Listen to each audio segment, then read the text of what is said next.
नमस्कार दोस्तों, एक नई लर्निंग के साथ हाजिर हूँ और आज की जो स्टॉक लर्निंग में हम लोग जानने की कोशिश करेंगे Shri Rama multi tech limited को।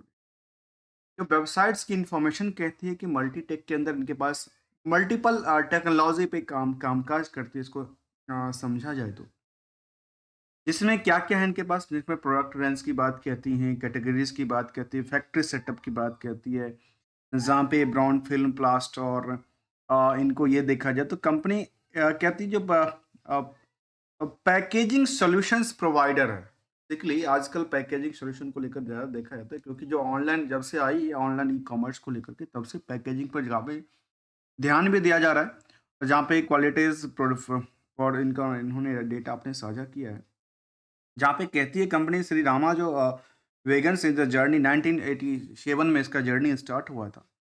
और इस जर्नी के बाद इन्होंने अपनी प्रोडक्ट रेंज में लगातार बढ़ोतरी देखा गया, जहाँ जो ट्यूब लुब्रिकेट की बात करें, मल्टी प्लेयर ट्यूब्स की बात करें, या फ्लेक्सिबल लेमिनेटेड ट्यूब की बात करें, सब पे इनका कारोबार रहा है। स्टॉक मार्केट में लिस्टेड है और हम इसको मार्केट की रेंज के अकॉर्डिंग समझने की कोशिश करेंगे। जिसका बुक वैल्यू है 8 रुपये, इंटरेंसिक वैल्यू की बात करें तो 12 रुपये, करंट सिचुएशन की प्राइस करीब 40 है। और मार्केट क्या बेटर टू बेटर बनती जा रही है लगातार, जबकि इनकी प्राइस से अभी अपनी प्राइस से करीब 11% नीचे ट्रेड करती हुई नजर आई है। जबकि बॉटम में देखा जाए तो करीब 21 रुपये के आसपास कभी प्राइस हुआ करता था।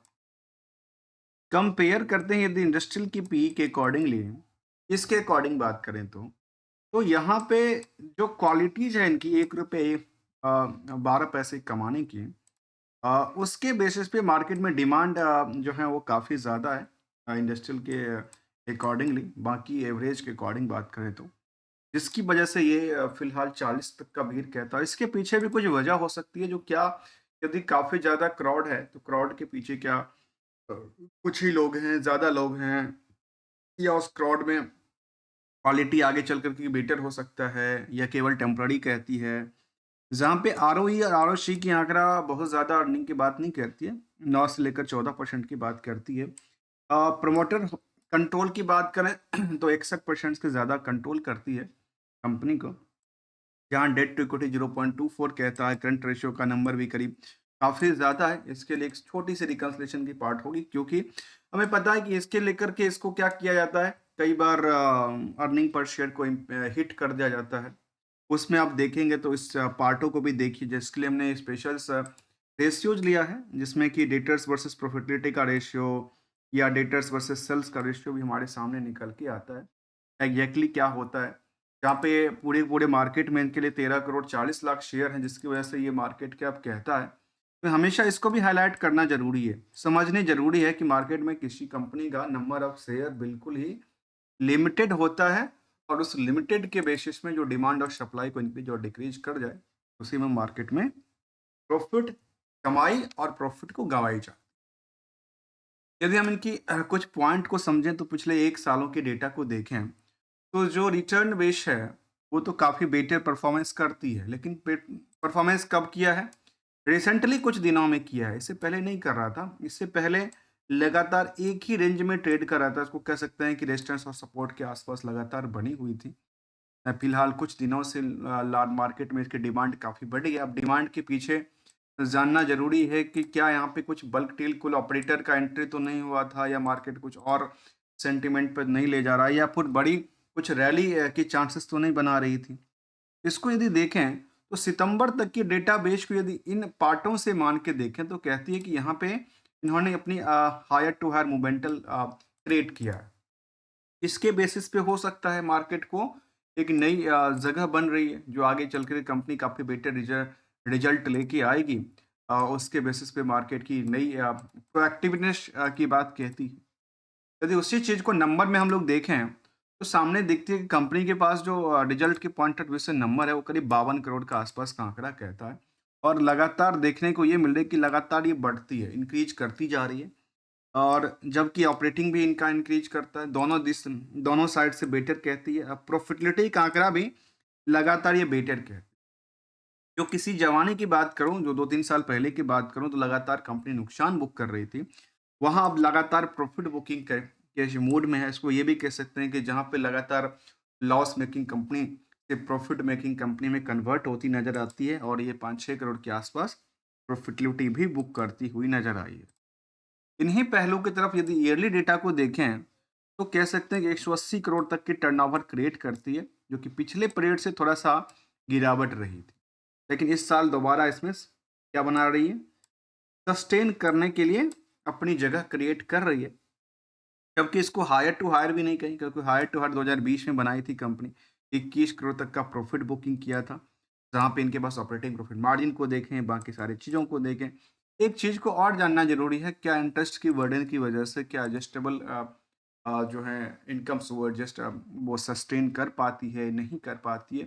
इसीलिए हमने काफ़ी यहाँ पे कुछ अलग-अलग फ़ॉर्मूलाज़ बेसिस पे डेटा लिया है। इसके अलावा कुछ और मैं आगे चल कर के इंक्लूड करूँगा, जो इसमें जो पार्टों को ऐड ऑन किया जा सकता है। ख़ास करके हमने यहाँ पे जो नेट प्रॉफिट मार्जिन लिया है, उसमें नेट इनकम मार्जिन को हमने का पॉइंट लिख रखा है, क्योंकि इस टोटल इनकम को समझना चाहिए कि आखिर टोटल बिज़नेस में खुद का कारोबार है, अदर सोर्स से इनकम है, उसमें कितनी परसेंट कमा के एक्चुअल प्रॉफिट बुक कर रहे हैं।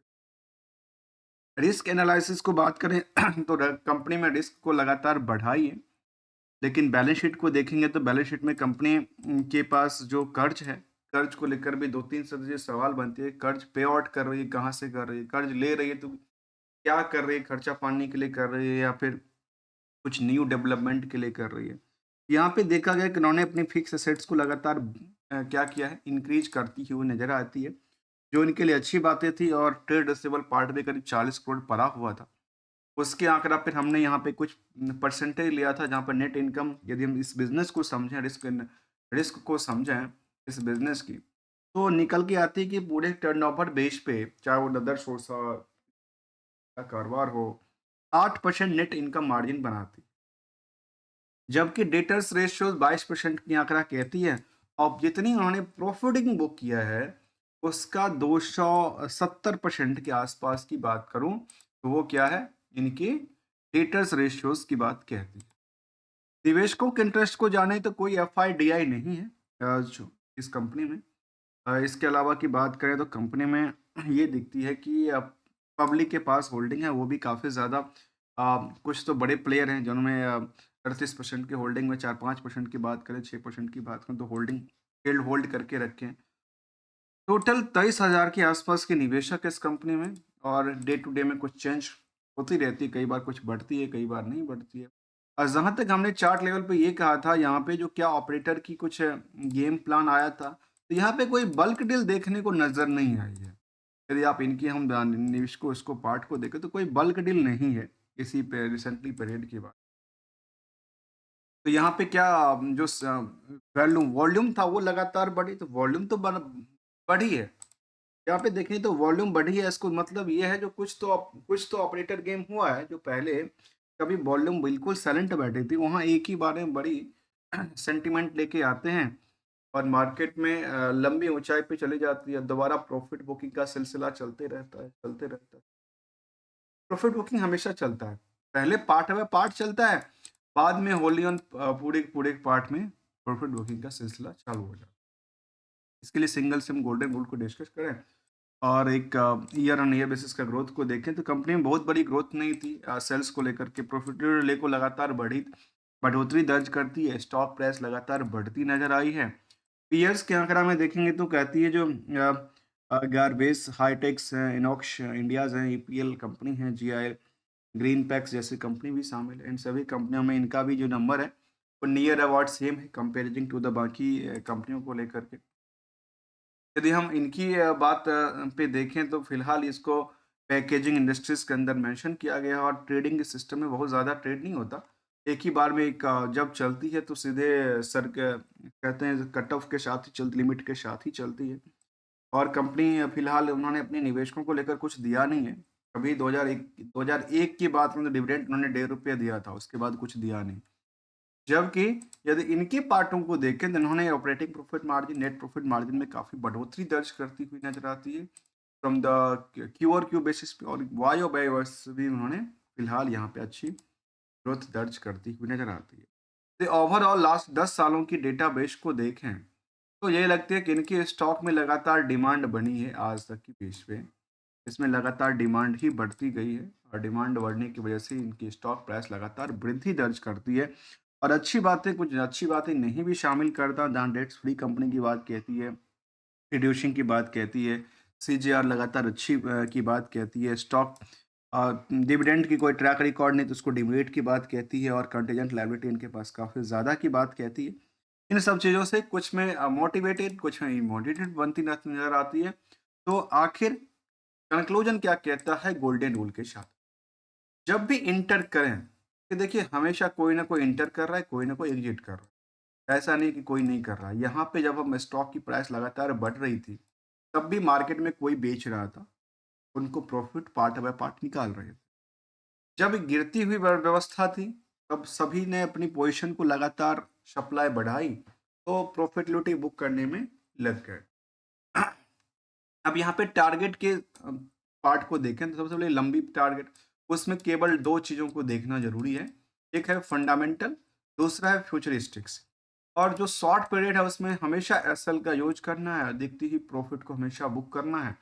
जो रिस्क है परसेंटेज में, वो सबकी अपनी-अपनी कैपेसिटी है। किसी का 10% कैपेसिटी है, किसी की 50% कैपेसिटी है। क्योंकि मार्केट तो हमेशा चलती रहती है। भले मार्केट में कहते हैं क्रैश हो गया, क्रैश क्यों होती है? क्योंकि वहाँ बिकवाली का प्रेशर्स ज़्यादा होता है, पैसे निकालने की होड़ ज़्यादा रहती है।